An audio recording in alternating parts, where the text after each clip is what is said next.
My name's Veida McCampbell, and today I had the pleasure of hanging out with the guys from Local Kid. Today we were at the studio of Grammy award-winning producer Rafa Sardina. Hello, gentlemen. So I'm sitting here with Sho, Junior, and Amaya from Local Kid. What's going on? What's up? Hello. What's up? You guys having fun yet? Yeah. It's been a long, fun ride. A long, fun ride? Where'd it start? Well, I started off, actually I came in on the tail end of it. These guys have been knowing each other for a while, since grade school we've known each other. Fifth grade. Yeah. I sat behind him in 5th grade and 6th grade. Amaya and Anderson, so we sat behind each other. Yeah. Was it fun having him behind you? Did he harass you at all? Sometimes, I guess. That didn't sound right, did it? Be careful how I answer that one. Yeah. No, of course, no.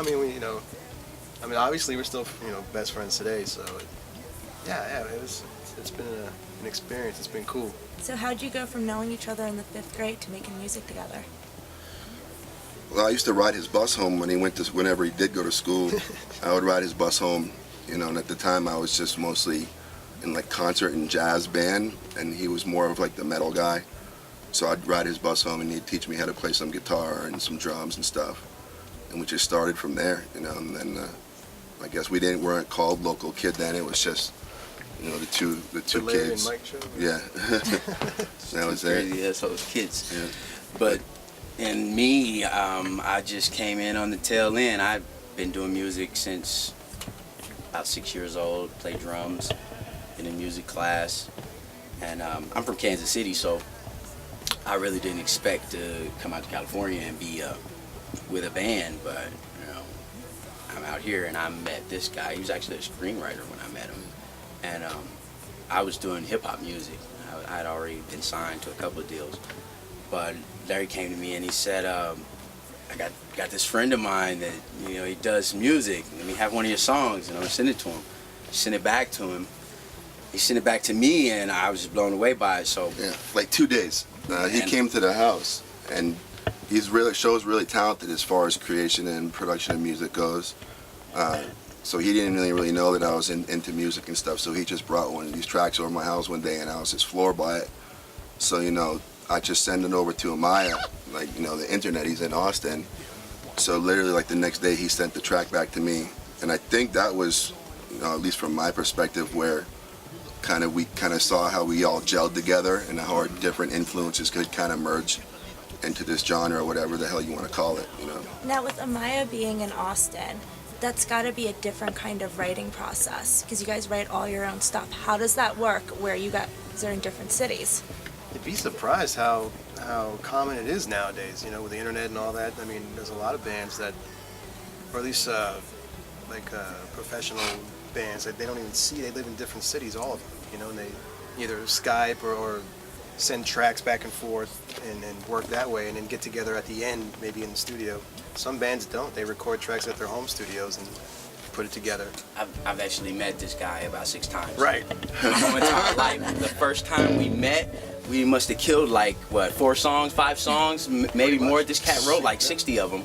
It's and a we marathon, we just basically, after he wrote 60 songs, that already has sold me on Larry, coming from the script world to the music world. So, and he came out with all his musical ability, and we just put everything together, and it was song after song after song. And from those 3 songs that we made in the beginning were the ones that got us to this point. So what's your process? You guys come up with an idea? I mean, who starts? What's the deal? You start, and then we'll just take it in sections and how we do it. Basically, I'll have an idea. I have a home studio that I, put tracks together on my own.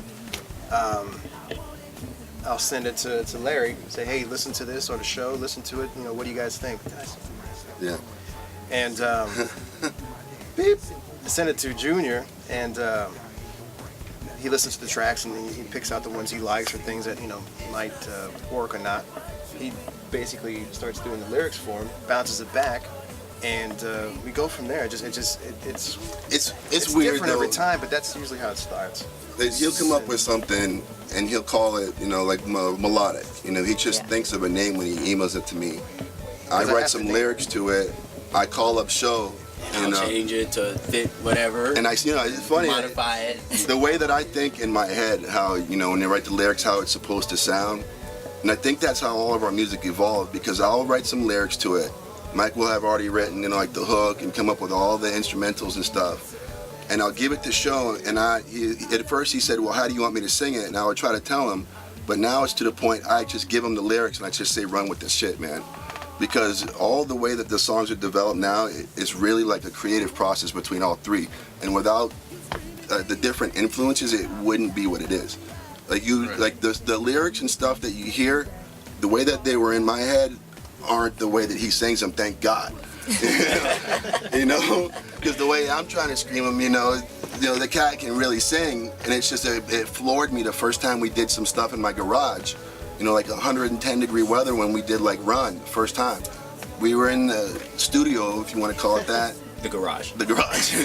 How did you end up from your garage to here at a studio that's owned by an 11-time Grammy Award-winning producer? I mean, wow, so you said it like that. That's a pretty cool run. That's not too shabby, right? Yeah, pretty quick The too. last time I checked.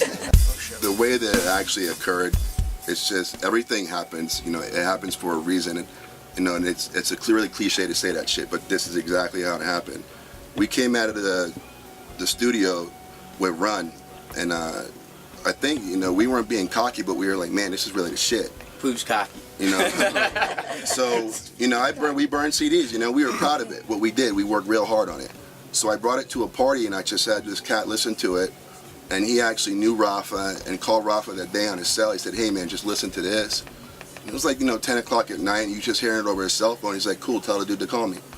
So I got his number, and before I talked to show him, they're like, well, what are you gonna do? I try to get over there and play him the song, So what are you gonna say to him? I'm gonna talk to him like a man. Yeah, he's won 11 Grammys, but and I was all cocky and shit. But then I sat in the chair where you're at, and I was like, fuck, because it came down to that. It came down to that, and I made the phone call. He said, come over to my house at this time. I brought my ass over here, sat in that chair. We chatted for 30, 45 minutes, and the whole time the songs, we had like 6 or 7 songs like demos on there.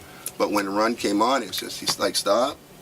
It's like, okay, and then I was like, oh, thank God, because that was kind of like it was like the end all be all. It just proved to us, that what we were doing was legit.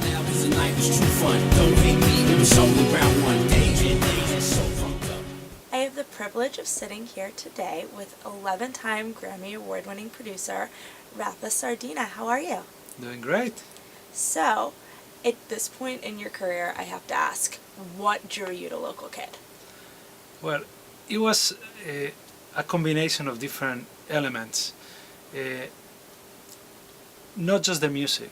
It was, obviously the music comes first, and I had to listen to the one track or a number of tracks that really excited me. But besides that, it was a combination of their personalities, getting to know them, getting to know where they draw their inspiration from, how they convey that information into creating music, into creating their own songs, their own pieces of music, and then how they express themselves live. So when I met them for the first time, I had to have a second meeting to really get to listen to everything they had done, because they came with a very short selection of music. But I really wanted to know more about them, because I really liked what I heard, but I didn't hear the whole story. So the second time I really got to listen to all the tracks and focus on the ones that really truly excited me. Besides, the production value of what they had, but the songs themselves. How often do you get that excited feeling? Not very often. Not very often. There is a lot of music creation out there now. Everybody can create their music. Everybody can record at home. They can do it in their laptops, in their bedrooms. But even though there is so much creation, it doesn't mean that everybody is able to communicate, at such a level that can really connect with other people, and they really do. How would you describe their music? It's very difficult to describe or narrow it down to just one genre of music. I think that they have such a broad sense of music. They bring a lot to the table. They, from their own backgrounds, you know, from doing rock, from doing hip hop, from doing all kinds of music, and even straight pop music. That what they really do, it's a combination of all of the above. You know, it's very difficult to describe. Sometimes I joke that it's world music to them, but in a way it is. It's very, very universal. Where do you see their future? What do you think lies ahead for Local Kid? I think they do have a very, very bright future. You know, they are great performers too, and that's one other aspect that I really wanted to check early on. I wanted to know if they could actually not just create that music, but if they could express that music with other people, and they could actually get other people as excited as I was about just the music. So I really foresee a very bright future for them.